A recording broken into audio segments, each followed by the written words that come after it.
राधे राधे। देव उठनी एकादशी या प्रबोधिनी एकादशी हिंदू धर्म में अत्यंत पवित्र और शुभ तिथि मानी जाती है।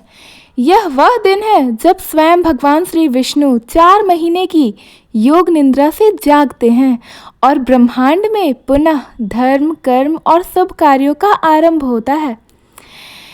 आषाढ़ शुक्ल एकादशी को भगवान विष्णु योग निद्रा में चले जाते हैं, जिसे देवशयनी एकादशी कहा जाता है।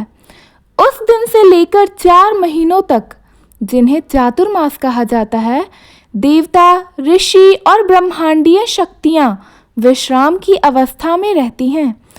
इस काल में शुभ विवाह, गृह प्रवेश, यज्ञ संस्कार आदि शुभ कार्य नहीं किए जाते हैं। यह अवधि भक्ति, व्रत, तप, साधना और आत्मशुद्धि के लिए मानी जाती है। 4 महीने बाद जब कार्तिक शुक्ल एकादशी आती है, तब भगवान विष्णु अपनी योग निद्रा से जागते हैं। इस दिन को प्रबोधिनी या देव उठनी एकादशी कहा जाता है।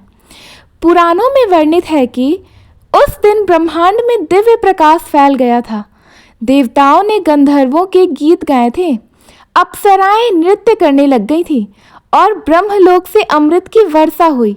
देवगुरु बृहस्पति ने भगवान की स्तुति करते हुए कहा, प्रभु, 4 मासों की आपकी निद्रा के कारण संसार स्थिर था।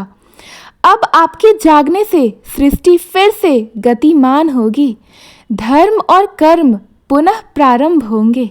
भगवान विष्णु ने प्रसन्न होकर कहा, आज से जो भक्त श्रद्धा से मेरा देव उठनी एकादशी व्रत करेगा, वह जन्म जन्मांतर के पापों से मुक्त हो जाएगा और मेरे धाम को प्राप्त करेगा।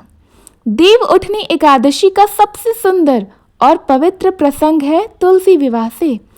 पुराणों में वर्णन है कि तुलसी जी असल में ब्रज की महान भक्त वृंदा देवी की अवतार थीं। वृंदा देवी असुर राज जालंधर की पत्नी थीं, जिनकी पतिव्रता शक्ति से देवता भी भयभीत रहते थे। जब जालंधर का अहंकार बढ़ा तो भगवान विष्णु ने देवताओं की रक्षा के लिए उसका वध किया।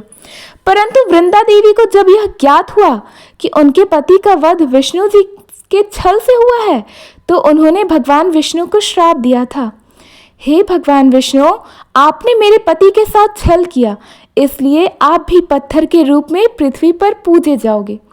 विष्णु जी ने विनम्रता से वह स्वीकार कर लिया।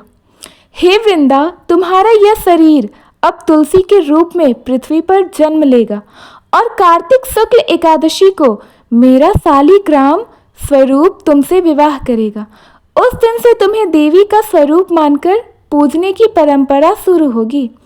तब से हर वर्ष देव उठनी एकादशी के दिन तुलसी विवाह का आयोजन होता है, जो प्रतीक है भक्ति और परमात्मा के मिलन का। इस दिन भगवान विष्णु के शालिग्राम स्वरूप और तुलसी माता की मूर्ति या पौधे को सजाया जाता है।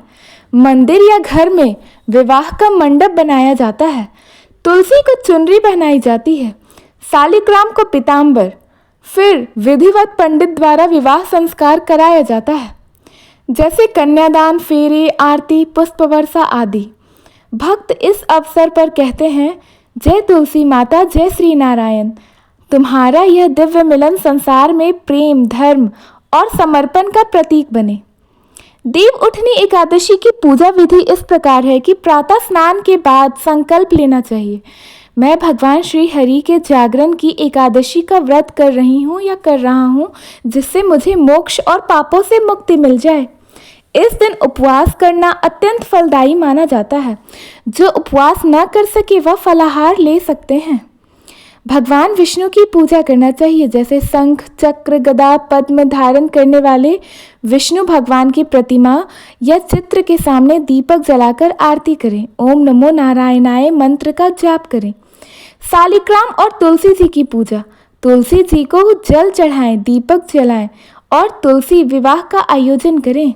संध्या में जागरण करें। इस रात भजन कीर्तन करें, दीपदान करें और भगवान की कथा सुनें। यह व्रत संपूर्ण एकादशी व्रतों में सर्वश्रेष्ठ माना गया है। इस दिन व्रत करने वाला व्यक्ति 7 जन्म के पापों से मुक्त होकर वैकुंठ धाम को प्राप्त हो जाता है। तुलसी विवाह का पुण्य करने वाला भक्त अपने घर में अनंत लक्ष्मी की कृपा पाता है। घर में शांति, सुख, समृद्धि और दाम्पत्य सौभाग्य स्थायी हो जाता है। देव उठनी एकादशी का दिव्य रहस्य। यह दिन जीवन में जागृति का प्रतीक है। जैसे विष्णु भगवान जी योग निद्रा से जागते हैं, वैसे ही हर आत्मा को अज्ञान की निद्रा से जागना चाहिए। यह दिन कर्म का आरंभ करने का दिन है, जब देव भी धर्म कार्य शुरू करते हैं। यह दिन भक्ति और प्रेम के मिलन का प्रतीक है। तुलसी और विष्णु के दिव्य विवाह के माध्यम से देव उठनी एकादशी हमें यह सिखाती है कि हर आत्मा में एक सोया हुआ विष्णु है, जिसे भक्ति, प्रेम और जागरूकता से जगाना चाहिए। तुलसी विवाह यह संदेश देता है कि सच्चा प्रेम ईश्वर और आत्मा का मिलन है, न छल, न अहंकार, केवल भक्ति और समर्पण से ही।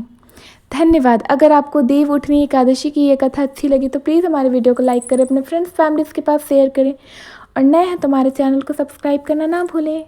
राधे राधे, हरे कृष्ण, श्रीमन नारायण। धन्यवाद।